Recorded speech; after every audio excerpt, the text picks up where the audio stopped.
Argentina fan, Messi fan, সার্থক তো হবেই। ওকে বড় স্ক্রিনে দেখার জন্য এত দূরে এসেছি, চাইলে বাসায় বসে খেলা দেখতে পারতাম এবং বাসায় সব সেট আপ করেছি খেলা দেখার জন্য, বাট তবুও এখানে এসেছি।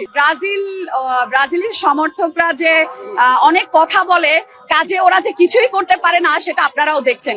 ওরা শুধু মানে মুখের চাপা আর ওই যে বাপ দাদার আমলের যে কয়টা কাপ পেয়েছে ওটা ছাড়া ওদের আর কোনো টপিকস থাকে না, আর কোনো কিছু নিয়ে ট্রল করতে পারে না। আমাদের এই জেনারেশনে আপনি কি দেখেছেন ওদেরকে সেমিফাইনালে খেলতে? আমার তো মনে হয় না যে কেউ দেখেছে, কারণ ওরা খেলতেই পারেনি। বিশ্বকাপে মেসি হ্যাটট্রিক করেছে এবং সেটা আমরা নিজের চোখে দেখতে পেরেছি।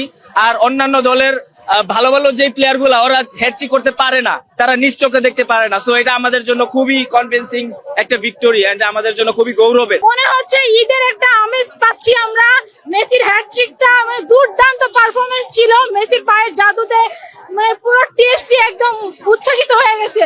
আমরা দারুণ এক্সাইটেড, আপনি দেখতেই পাচ্ছেন যে সবাই মানে মেসি মেসি করতেছে, টিএসসি উচ্ছ্বাসিত হয়ে গেছে।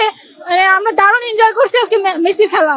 ইনশাআল্লাহ আমরা 4 স্টার কমপ্লিট করবো। যারা ব্রাজিল সাপোর্টাররা 7 আপ বলি আমরা, তাদের জন্য আজকে 7 আপের সাথে 3 পিসা ফ্রি দিলাম।